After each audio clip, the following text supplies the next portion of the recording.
Good afternoon, my name is Arana Hakin. Thanks for a wonderful introduction.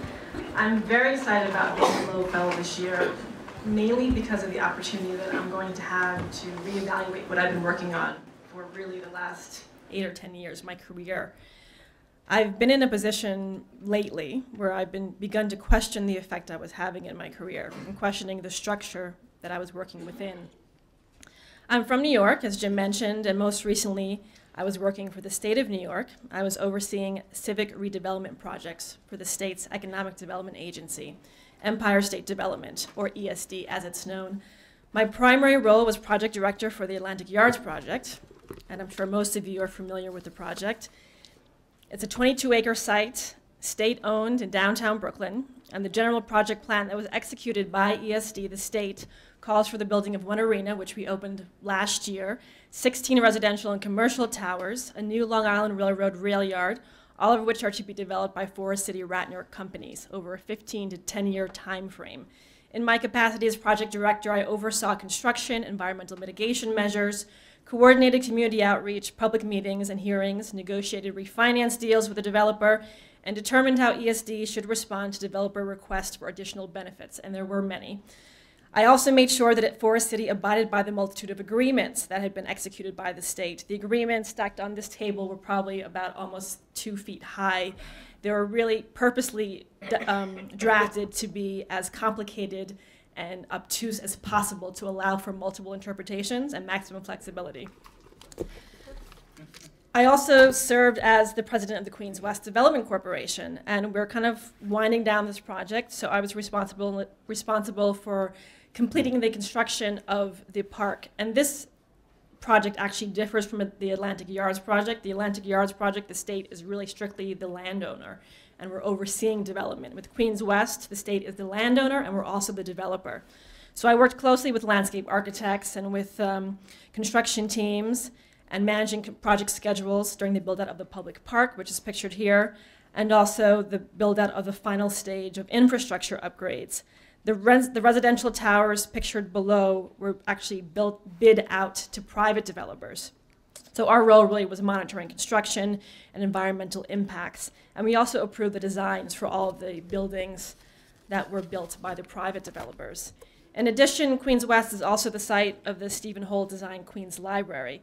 This is actually going to be constructed by the city, but Queens West was intricately involved in approving the designs and working with Stephen Holl's firm and the landscape architect partner. And my role really was to approve the design and also to negotiate the deal that would transfer the property to the city for construction. Most recently, I took on the role as project manager of the Columbia University expansion in West Harlem in Manhattanville. This is kind of along the Hudson River. And on this project, the state actually is neither the landowner nor the developer. Instead, we strictly played the role as the condemner of privately owned land through the eminent domain process. And in return for Columbia using our special powers, as we call them, they had to agree to deliver to the Harlem community over 30 community benefits over the life of the project, which spans about 25 years. So on this project, I wasn't directly involved with construction, except to ensure that Columbia was hiring an appropriate number of minority women in local businesses and that the long-term construction milestones were being met. I was primarily overseeing the distribution of community benefits, which I will come back to later on in my presentation. It is a unique thing and not something that I believe an economic development agency should be doing. So just a little bit about my background. I do not have a background in planning or architecture or design. In fact, I studied biological anthropology as an undergrad and received my master's in archaeology. My first job out of college, I worked on the African burial ground, actually in the laboratory as an osteological technical assistant, analyzing skeletal remains that were excavated from Lower Manhattan. I hope all of you guys have heard of this project. It's a very impactful project, the largest colonial cemetery discovered in the United States. And I lost my job because the federal government abruptly pulled all the funding, claiming we were spending too much money on DNA analysis. Amazingly, this is what led me to work in politics in New York. This is the actual, oh, here we go, I'm sorry, skipped a slide. So I came to New York and I met this man, David Patterson, and it was actually at an African burial ground event. It was shortly after 9/11, and he was looking for a staffer to assist with constituent services in his 125th Street district office. I ended up working for David Patterson for 8 years. The next slide is actually an image of one of the first things that I worked on in David Patterson's office, and it was to work on the African Burial Ground Memorial. So I was advocating on behalf of the descendant community to ensure that the memorial was actually built and that the public was able to be involved in the design review process.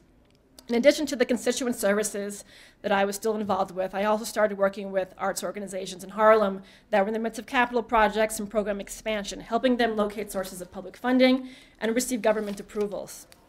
A few years later, Eliot Spitzer announced that David Patterson would be his running mate for the 2006 gubernatorial election.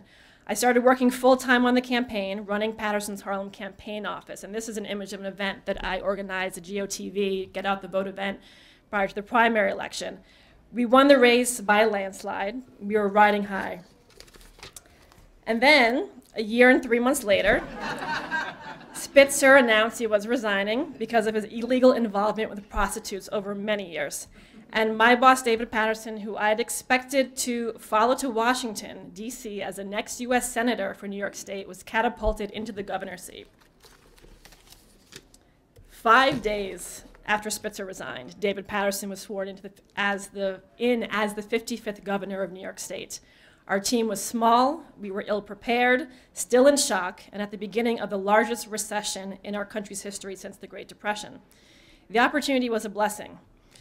It allowed me, though, to become involved with a number of significant projects at a high level very quickly. I oversaw 8 economic development, transportation, and arts agencies. I worked to set up the structure to distribute $35 billion in federal stimulus funds. I helped to design the new license plate for the state, and I consulted with the MTA on the design of one of their new subway stations. This subway station actually was built on top of an African burial ground, so I got involved with helping to design the station and the language that's used for the plaque as well. I also continued to work on cultural development projects with organizations like the Museum of Art and Design, the Woodstock Museum in Bethel, New York, and the Schomburg Center in Harlem are just a few examples, helping them find capital dollars and also navigate through state bureaucracies and city bureaucracies as well. In my capacity overseeing the Roosevelt Island Operating Corporation, I got involved with the building of Louis Kahn's FDR Memorial. I secured the first public funds for the project and negotiated the deal that allowed for the building of the memorial on state-owned property. I had easily become passionate about cultural development and in turn real estate development, which is what led me to work for the Empire State Development Agency at the end of Patterson's gubernatorial term. Just a little bit about economic development policy and ESD, just to put this all in context. ESD, or Empire State Development, his mission really is to promote economic growth, to create jobs, and to increase the revenue to the state and to local municipalities. That's the main mission. And the tools that we use to get all those great things done are loans, grants, tax credits, tax waivers, and condemnation. The role of the state, though, has changed, specifically as it relates to public real estate projects. Government no longer has the capital to invest in mega projects. Government, really in New York, has become dependent on private development partners. But government's still faced with the same political pressures, justifying their actions, and they rely on the same methodologies to understand if there's a return on investment. If you recall, the goal of ESD is to promote economic growth, but political motives require us to keep the community happy as well, which are oftentimes conflicting goals. So managing the Atlantic Yards project was a balancing act, making sure that the project could progress and also responding to community needs. And these interests typically were not complementary. So the analysis that the state uses to determine the number of jobs that are going to be created and the tax revenue that will be raised is a methodology called RIMS, or sometimes REMI models. There are 2 different methodologies. The REMI model is a more traditional model, an input-output model. So X amount of dollars spent, you run it through an equation, and it equals the number of jobs created and the revenue that you expect the project to raise for the state and localities. And REMI is a little bit more nuanced, which incorporates tax exemptions and waivers and other benefits that developers receive. But this is a methodology that's used to forecast public return on investment. It should not be the methodology that is used to determine the community impact. And these numbers are the numbers that essentially were sold to the community during the public approval process to convince the community why this project was good for them. But the methodology is complicated. It's difficult to understand.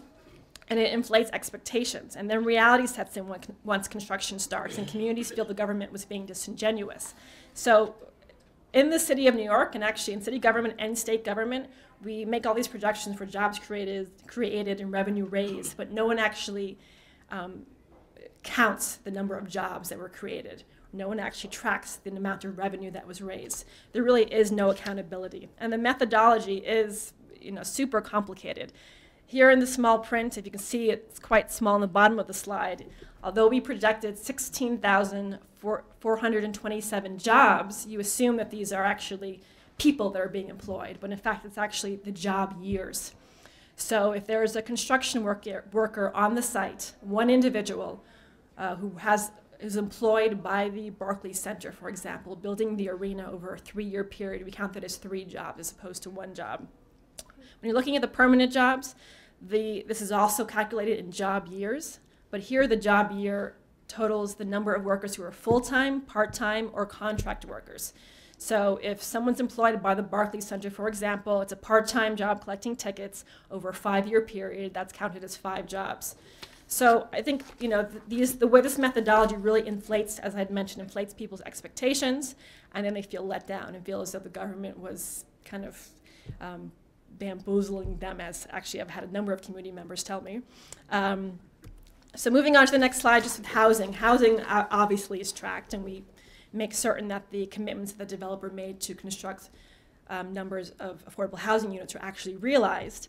But once again, the methodology is very complicated, and this just adds to the community's distrust. So when you say affordable housing, you assume that the housing is for populations whose income is really below the area median income.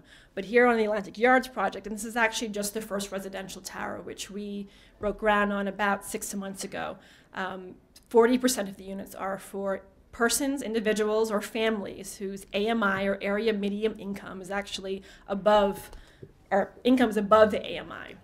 And the 60% is for people whose income is below the AMI. And so the community automatically assumes that all the units will be for, all the affordable units will be for individuals or families whose income is below the AMI, and that's not the case. In addition, the community consistently had called for 3-bedroom units to be built. In the first tower, there are no 3-bedroom units, and in fact, the majority of units, or a large chunk of the units, are for studios. So these really aren't units that where low-income families are able to move into. So it just continues to build the distrust, and there's misshapen expectations because of the ways in which the project was essentially sold to the community. Community leaders here, like Council Member, he's now Controller John Loeb, is running for mayor, and Councilwoman Letitia James is running for public advocate. A number of electeds are constantly criticizing the project, and the government really has no power in these situations because they're not fronting the costs. In many cases, government does not control the development plan, the phasing, delivery of open space, or the hiring plan. And it is a risk for the government to hold the developer accountable, especially when positive relationships with these developers are politically essential. Essentially, government's methodology is what I'm arguing is of calculating economic impacts does not answer the question of what the real community impacts are on the ground. So all this public confusion, questions not being answered by developers or government leads to community distrust, frustration, ultimately protests and opposition. Developers receive bad press and have difficulty in getting projects approved. This has forced private developers to work with the most vocal and politically influential parties in the community to change the public perception of the project. And this is what has led to the CBA, or the Community Benefit Agreement. The CBA, I have real issues with the CBA, and a lot of elected officials do, like Bloomberg. A lot of bloggers and community organizers find real issue with the CBA, or Community Benefit Agreement. Typically, they're only serving a small subset of the population, those community leaders that were involved with the negotiations. And these leaders negotiate the benefits with the private developers who are armed with high-priced lawyers, so they have very low success in negotiating maximum benefit for their community. They're really only taking care of their own personal interest. In the case of the Atlantic Yards, the CBA is not even legally enforceable. It was constructed so poorly as to give the developer maximum flexibility in delivering benefits. So in many cases, the developer is just not delivering benefits. The Columbia University project is unique because it is the first time in New York that there's been a CBA that is legally enforceable, and it is more wide-reaching. Many of the benefits community leaders negotiated were included in the legal contracts the state executed with the university. This is because people saw the mistakes that were made with Atlantic Yards. But again, the document is so poorly written because it was driven by inexperienced community parties that the community's intentions will never be realized.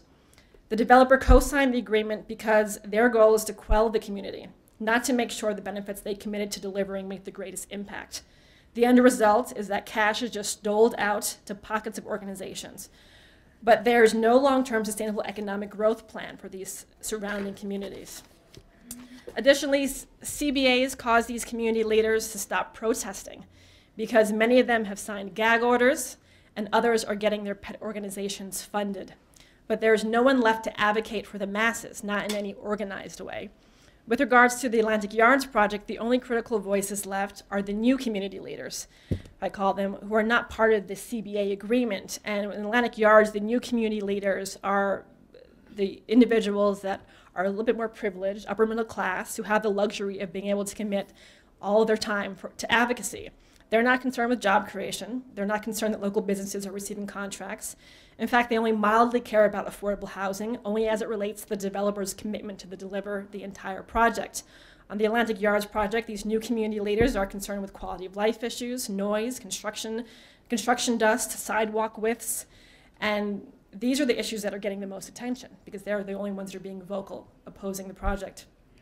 A number of benefits are falling through the cracks because no one is being held accountable. Meanwhile, criticism continues because everyone knows there has to be a better way. And so as I end my presentation, this is what I'm hoping to spend my year doing here, exploring better ways to conduct public real estate projects, developing strategies that empower local communities by providing real long-term sustainable economic growth. I want to learn the best way for public-private large-scale projects to ensure that the benefits reach the local community and that it's not just political rhetoric. And this is just a pretty side, my last slide, what I intend to do, a visual representation of what I tend to spend my year doing. Reflection, dissection, taking things apart and putting them back together again in ways that seem nonsensical. I think that's the only way we're going to get to a place that's new and innovative. That is all. Thank you.